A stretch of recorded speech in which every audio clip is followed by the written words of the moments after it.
Bonjour tout le monde, c'est Ludo de la boutique ludiworld.com. Je suis très heureux de vous retrouver aujourd'hui. Alors je dis aujourd'hui, mais pour moi il est le soir. Je filme très tard, donc la lumière elle est peut-être un petit peu bizarre.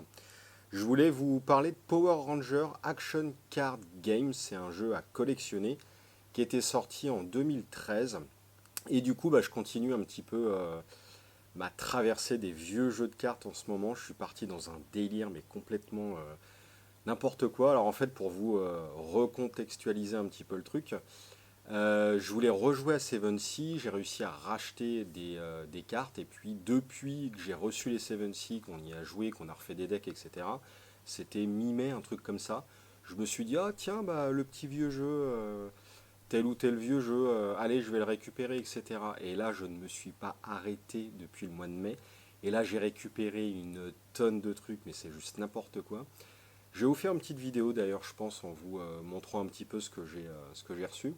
Vous avez vu quelques vidéos sur la chaîne où je vous ai parlé d'Highlander, je vais vous parler d'UFS, je vous ai parlé, enfin voilà, de beaucoup de choses. On a ouvert du Guardians, du Cult, du Seven Sea, et ça va continuer. J'ai encore pas mal de trucs à vous faire voir. Et au gré de mes recherches, donc je suis tombé sur Power Ranger que je ne connaissais absolument pas. Quand vous regardez la note du jeu sur Board Game Geek, sur BGG, il n'a pas une bonne note, il a 5,5 je crois. Je me suis dit, allez, ça va être encore un vieux jeu obscur. Alors c'est un vieux jeu obscur, pas si vieux que ça, il a que 7 ans, entre guillemets. Donc par rapport aux autres vieilleries que j'ai pu vous présenter, il est relativement récent. Je m'attendais à un jeu complètement pourri, pour être vraiment franc avec vous. Après les cartes, je les ai trouvées jolies, je vais vous les faire voir naturellement. Puis comme j'étais depuis quelques mois là dans une période un peu Sentai, Bioman, etc., je dis allez vas-y, on va tester le jeu. Je me suis pris un starter, ce starter là que j'ai ouvert dans une précédente vidéo, que je voulais diffuser initialement en séparé, et puis finalement comme entre temps j'ai lu la règle du jeu, j'ai joué au jeu, etc., je dis non, il faut que je vous en parle parce qu'en vrai j'ai vraiment kiffé le jeu. Du coup, je vais vous présenter un petit peu le jeu, les produits. Après cette vidéo-là, je vous mettrai la vieille vidéo d'ouverture de ce deck-là, donc qui a été filmée il y a très longtemps, mais vous la verrez, enfin très longtemps, il y a quelques jours, mais vous la verrez juste après là. Et je vais continuer à vous ouvrir le deuxième deck. Je voulais me l'ouvrir il y a quelques jours, je dis non, il faut vraiment pas que je gâche l'ouverture. Donc je vais vous faire voir ce deck-là aussi. Et puis on va s'ouvrir, je pense, quelques boosters. Ou peut-être que finalement, je mettrai les vidéos d'ouverture de packs en séparé. Je ne sais pas encore, ça sera la surprise. Haha. Donc, comment vous expliquer le jeu? C'est un jeu qui est extrêmement simple. Évidemment, ça se casse la gueule. C'est un jeu qui est extrêmement simple, rapide. Il y a un côté aléatoire dans le jeu, donc si vous voulez optimiser, etc., ce jeu-là, il ne va pas être pour vous. Bien qu'il y a quand même de l'optimisation a priori au niveau construction du deck. Mais c'est un jeu, je sais pas, que j'ai trouvé rafraîchissant. J'y ai joué aujourd'hui, c'est ultra rapide. Alors moi j'ai joué avec les mini-decks du double starter, qui sont des mini-decks en 20 cartes et non en 30 cartes, donc ça accélère mais grandement le jeu. Je pense qu'en jouant en 30 cartes avec des decks un peu plus construits, ça sera un petit peu plus long. Mais voilà, ça reste un jeu très rapide, très violent, très nerveux. Mais je trouve ça cool, franchement. Alors, au niveau des cartes, vous allez bien le voir de toute façon dans la vidéo d'ouverture du starter, mais je vous les refais voir un petit peu. Moi, je les trouve magnifiques, franchement. Alors certes, c'est du Sentai, hein, certes, c'est en plus du Power Ranger, donc la version américanisée des Sentai Jap, donc ça vaut ce que ça vaut globalement, plus pour les enfants que leur homologue japonais, c'est sûr. Mais voilà, moi je trouve que le jeu est beau. Vous avez des codes barres et des pseudo QR codes sur les cartes, pas de panique, le jeu se joue sans application, sans scanner de code barre, etc. Mais c'est vrai qu'à l'origine, en 2013, existait une application où vous pouviez scanner la carte pour visualiser des vidéos de Sentai en rapport avec la carte. Donc clairement pour les gamins, ils scannaient la carte et ils avaient leur Power Ranger, voilà. Il y avait aussi un jouet qui était sorti, je ne sais plus comment ils appellent ça, le Gosei Morpher. C'était un espèce de lecteur de cartes. Vous enfichiez la carte à l'intérieur, vous fermiez la trappe, et ce truc-là, il émettait un son par rapport à la carte. Pas de panique, comme je le disais. Le jeu permet de se passer de l'application ou du jouet via des dés qui sont fournis directement dans les starters. Dans ce starter-là, vous avez une règle du jeu. Donc celle-ci, le jeu est ultra facile. Vous avez un tapis de jeu avec un rappel des règles. Je ne sais pas où je l'ai mis, donc vous ne le verrez pas. Vous avez deux mini-decks de 20 cartes, sachant que c'est 30 cartes en temps normal. Et les cartes donc, de ce starter-là, c'est Universe of Hope. C'est en termes de booster que je vous fasse voir. C'est rattaché à ce booster-là. Universe of Hope. Cette série-là, dans les boosters, contient 90 cartes. Et dans les starters, vous avez des cartes exclusives aux starters que vous ne retrouverez pas dans les boosters. Je vous avoue que je ne sais plus combien il y a de cartes exclusives dans les starters, mais là, par exemple, je vois 119 cartes et je crois que c'est 120 cartes au total. Ça fait 30 cartes exclusives pour les starters. Donc ça, ce sont les starters de la série 3. Vous avez des cartes en x2, certaines cartes en x1, comme la rare du starter, on va dire. Sachant qu'en construit, vous pouvez jouer les cartes en x3. Donc potentiellement, vous pouvez acheter le starter en x3. Mais vous allez voir que, à mon avis, bon, ça demande une expérience un peu plus complète du jeu, ce qui n'est pas encore mon cas. J'ai pas vraiment construit, j'ai ouvert 2-3 boosters comme ça. Mais cette carte-là, par exemple, qui est en unique dans le deck, elle coûte 6 à poser. 6, c'est très très cher, donc je suis même pas sûr d'en avoir besoin, ne serait-ce qu'une deuxième exemplaire, surtout pour un deck de 30 cartes. On pioche 2 cartes par tour. Voilà. Donc vous avez ce starter-là qui est rattaché à cette série-là. Vous avez le starter Heroes, qui est le tout premier starter qui était sorti, qui se rattache à cette série-là. Comme dans la série précédente, vous avez 90 cartes dans les boosters et des cartes exclusives dans ce starter. Ce starter-là, ça sera exactement la même chose que le précédent. Vous avez deux mini-decks prêts à jouer, la règle du jeu, les dés, etc. On va l'ouvrir de toute façon, donc vous verrez le contenu. Au niveau du jeu, alors vous allez voir, c'est vraiment pas très dur. Vous avez, alors je vais peut-être prendre des cartes issues des boosters. Hop, attendez, je fais mon petit tri. 2 secondes, et ben c'est déjà fait. Vous avez 3 types de cartes, allez 3,5, mais globalement ça se comporte de la même façon dans le jeu. Vous avez des rangers, c'est écrit ici. Vous avez des vilains, tac. Vous avez des hordes ou des mégazords. Là, celui-ci, c'est un mégazord, donc le gros robot qui est additionné de plein de petits robots. Mais vous avez également, alors je vais peut-être vous en trouver, juste les petits zords, donc les petits véhicules individuels des rangers qui s'assemblent pour former un mégazord. Voilà. Tac. Mais en fait, je m'étends pas dessus parce que ce soit Ranger, Vilain, Zord, Megazord, c'est exactement la même chose en termes de jeu. Vous avez même des cartes hybrides, Ranger, Vilain. Alors vous allez me dire, ça sert à quoi qu'ils aient créé des sous-types de cartes comme ça? C'est tout simplement des fois dans les effets de jeu, vous avez des effets qui font référence à Ranger, Vilain, Zord, Megazord, etc. Au niveau de la carte, vous avez plusieurs valeurs, enfin plusieurs caractéristiques. Ici, c'est le prix de la carte. Cette carte-là, décidément, j'ai du mal, coûte 1, vous en avez certaines qui coûtent 2, certaines qui coûtent 0, 4, 6, 3, etc. Pour avoir fait déjà quelques petites parties, 0, étonnamment, c'est pas cher. 1 ou 2, ça va, ça reste correct. 3 ou 4, ça commence à piquer, ça va être une certaine dépense. 5 ou 6, ça commence à être très très très très cher. En début de partie, 1, 2, 3, 4, 5, vous allez piocher 5 cartes, c'est votre main de départ. Début du tour, vous allez en piocher 2. Ensuite, vous avez une phase de jeu où on va pouvoir jouer un ranger ou un vilain. sachant que les Zords ou Mégazords, nous ne pouvons pas les jouer tout de suite. Les joueurs doivent jouer leurs cartes en même temps.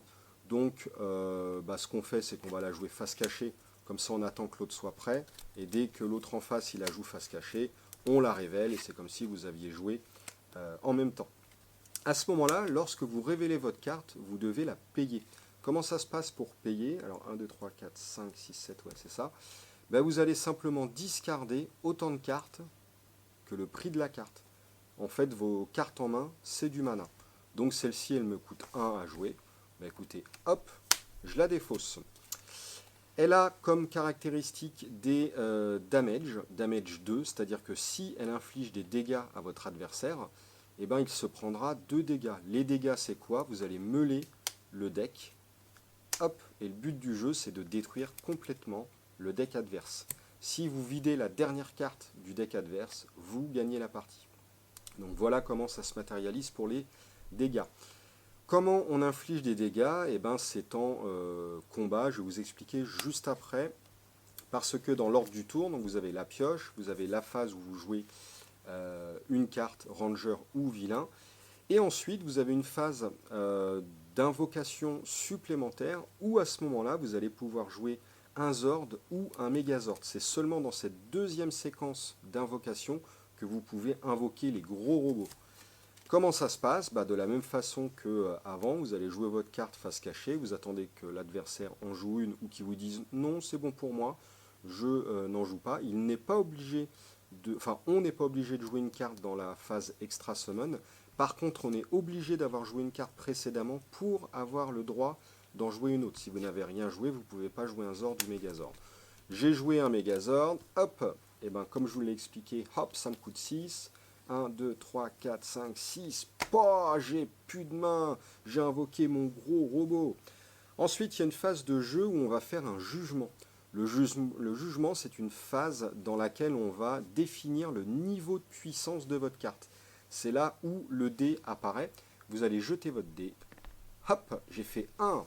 Et là, je suis niveau 1 de puissance. Si j'avais fait un 2, j'étais niveau 2, 3, niveau 3, ainsi de suite. Vous avez 6 niveaux de puissance sur les cartes.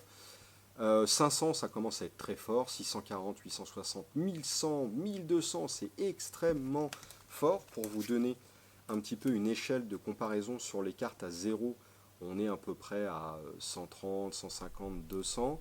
Sur les cartes à 2, on est dans les 2, 300. Par contre, le niveau max n'est pas toujours à la fin. Des fois, il peut être au début. Niveau 6, ça vous donne un autre ordre de grandeur. Niveau 2, voilà.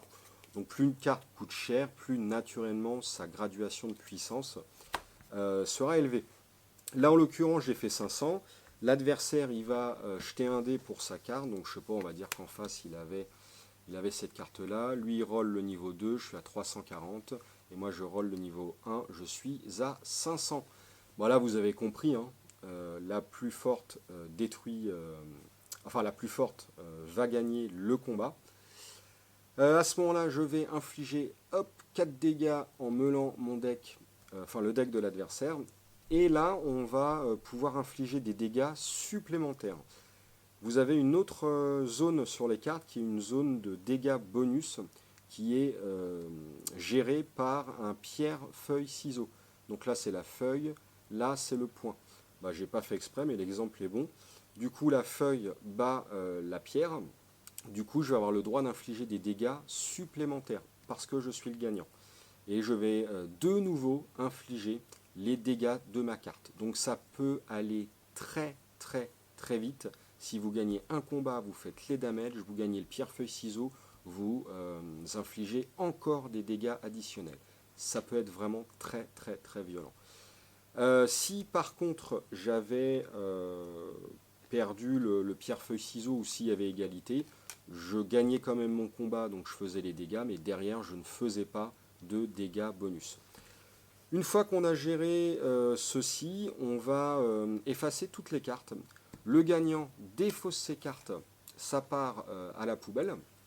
Hop, et le perdant défausse ses cartes, mais ils vont aller dans une zone spécifique qui s'appelle la zone de assist de mémoire. Alors attendez. Non, la zone d'entraînement. Donc elles vont rester en stand-by sur le terrain de jeu de l'adversaire. À quoi ça sert la zone d'entraînement? Ça sert à déclencher les effets d'assistance, l'effet assist de ces cartes. Alors, je vais prendre des nouvelles cartes. Imaginez ça. Hop, c'est dans ma zone d'assistance. Imaginez, j'avais ça, et l'adversaire en face a ça. Ah oui, alors au niveau de l'effet max, j'en ai pas parlé, mais l'effet max permet une victoire automatique. Peu importe la puissance adverse. Donc si lui, il a, je sais pas, 3000, je dis n'importe quoi, mais que lui, il est au niveau max, même si c'est un mec qui est à la base faible, le fait d'être en max gagnera automatiquement le combat. Dans le combat, après avoir jeté les dés et défini la puissance, s'il y a une égalité de puissance, bah, il y a une égalité, on est obligé de relancer les dés et de refaire à nouveau l'échelle de puissance. Alors, au niveau de l'assistance, comment ça se passe? Et c'est là où le jeu, bah, finalement, vous allez voir qu'il n'est pas si basique que ça. Imaginez que lui, il ait fait un jet de dés à 5 et qu'il soit à 220. Imaginez que lui, enfin elle plutôt, elle est roulée un 2, je sois à 130. De base, vous avez vu que elle va perdre le combat. Lorsqu'on est en phase où on définit le niveau de puissance du combat, on peut mettre à la poubelle des cartes qui sont dans sa zone d'entraînement pour utiliser leur valeur d'assistance, qui est pour le coup la même valeur que les damages. Et si on la défausse, eh ben on augmente son niveau de puissance de la valeur d'assistance. Donc là, j'ai une assistance de 3. Au lieu d'être niveau 2, je passerai au niveau 1, 2, 3, au niveau 5. Et là, je passerai à 220 et j'aurai arraché une égalité. Du coup, hop, on peut rejeter les dés, etc.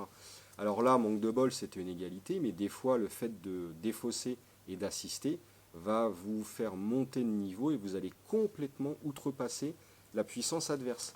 Donc des fois sur un tour de nez, vous savez que vous allez perdre le combat. Certes, le mec va vous meuler un petit peu, mais derrière, vous récupérez des cartes en assistance qui vont être des boosts sur les tours d'après pour comboter, etc. Donc franchement, c'est pas si mal. Les règles de base du jeu, c'est tout, mais vous allez ensuite avoir des effets de jeu qui vont être amenés par des cartes de deux manières différentes. Vous avez un game text ici. Là, comme tous les jeux traditionnels, vous lisez la carte et ça vous procure des effets. Il y a des effets qui ciblent des rangers d'une couleur. Si vous avez tel ou tel ranger dans votre main, dans votre discard, dans la zone d'assist, la première carte de votre deck, enfin plein d'effets différents, bah, vous allez augmenter la puissance, augmenter le niveau, changer le pierre-feuille-ciseau, mais énormément d'effets. Vous avez ici une thématisation des rangers qui appartiennent aux différentes saisons de Power Ranger. Vous avez ici du Wild Force, vous avez du Zeo, vous avez du Mighty Morphing Power Ranger, donc la saison originale. Vous avez du samouraï et vous pouvez vous construire des decks de façon ultra thématique à l'intérieur des saisons de Power Ranger. Et c'est là où les effets de jeu rentrent en compte. Bah, euh, par exemple, bah voilà. Vous pouvez donner plus un lors de votre jugement à chaque Power Ranger Zeo Rose. Carte dans votre discard area ou training area avec un maximum de plus 2. Vous avez des effets de jeu comme ça, thématisés, qui donnent envie de construire des decks, qui sont plutôt sympas. Les effets de jeu, ils ont plusieurs timings différents. Alors là, je vais prendre la règle parce qu'il y a un petit récap à la fin qui montre tout ça de façon très correcte. Un effet played quand vous jouez la carte, un effet battling quand la carte combat, un effet win quand la carte remporte un combat, un effet lose lorsque la carte perd un combat, un effet damage lorsque la carte inflige des dégâts, un effet training area lorsque la carte est dans la zone d'entraînement, un effet end quand la carte est dans la main, un effet jugement lorsque vous faites hop, le jugement, un effet assist lorsque la carte est utilisée en tant qu'assistance, un effet showdown, c'est là où vous êtes en train de vous battre et vous définissez la puissance, c'est juste après le jugement. Un effet Summon Step, bah, c'est lorsque vous invoquez, et un effet Extra Summon Step lorsque vous invoquez dans la deuxième phase d'invocation. Tous les effets de jeu que vous pouvez déclencher sont limités à une fois par tour, sauf s'il y a écrit Infinity sur la capacité. À ce moment-là, vous pouvez le faire autant de fois que vous le désirez. Et vous avez pour terminer des effets de jeu qui sont codifiés sous terme d'icônes en bas à droite de chaque carte. Là, vous voyez ici Dual, vous voyez Shield, il y a plein d'effets divers et variés. Là, vous voyez ici Evil. Et pareil sur la petite règle, là, vous avez tous les icônes qui sont rappelées. Shield, c'est un effet qui se déclenche en timing lose, c'est-à-dire quand vous perdez un combat. Vous ne pouvez pas prendre de bonus additionnel, enfin de dégâts bonus additionnels. Donc en gros, si vous perdez le combat et que l'adversaire remportait le pierre-feuille-ciseau, normalement vous avez des dégâts additionnels et grâce au shield, vous arrêtez les dégâts additionnels. L'effet Evil, ça se déclenche en combat. Vous pouvez défausser la première carte de votre deck pour ajouter la valeur d'assistance de la carte discardée à la carte qui est dans le combat en phase de jugement. Donc ça permet de booster, de faire une assistance, mais à partir de votre deck et non à partir de votre zone d'assistance. Le scroll, c'est une capacité qui se déclenche en effet win-lose. Vous jetez un dé et vous transformez le pierre-feuille-ciseau de la carte qui a le scroll en fonction du résultat du dé. Sur un 1 ou 2, vous transformez ça en pierre. Sur un 3 ou 4 en feuille et 5 ou 6 en ciseaux. Donc si vous n'aviez pas le bon icône mais que vous avez gagné, bah, vous pouvez essayer de changer ça pour faire des dégâts additionnels. Ou inversement, si vous perdiez votre pierre-feuille-ciseau, enfin si vous perdiez le combat et qu'en plus l'autre il vous foutait des dégâts additionnels, vous pouvez modifier votre pierre-feuille-ciseau pour espérer faire une égalité ou même remporter pour pouvoir ne pas encaisser de dégâts additionnels. Vous avez l'effet dual.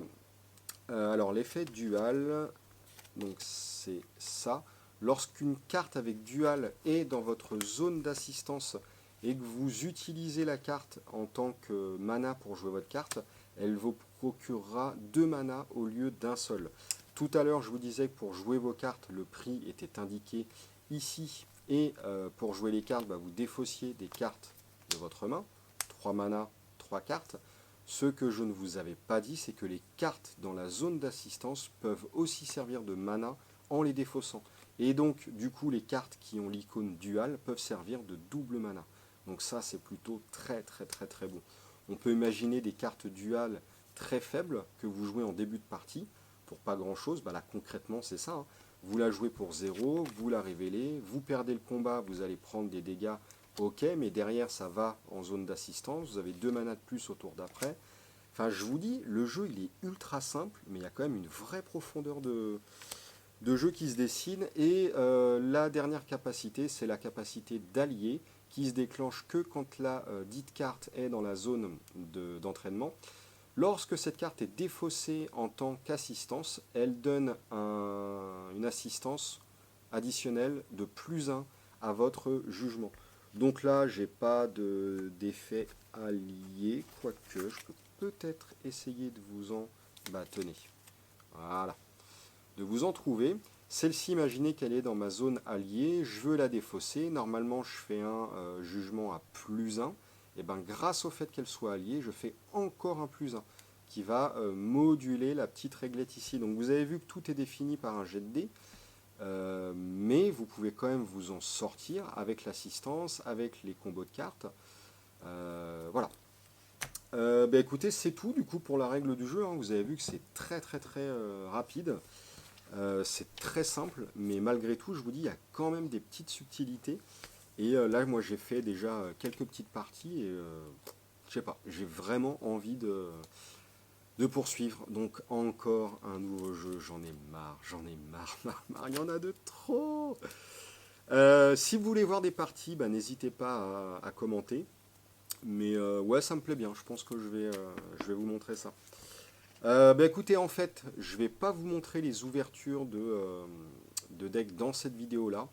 j'en ferai ultérieurement, comme ça si vous êtes intéressé vous regardez, sinon vous aurez au moins regardé cette vidéo là. Donc je vous montrerai prochainement la vidéo d'ouverture du premier deck que j'avais ouvert, et puis ensuite on va enchaîner sur les autres paquets. Sur ce, je vous laisse, j'espère que ça vous a plu, et puis je vous dis à la prochaine. Salut, salut tout le monde!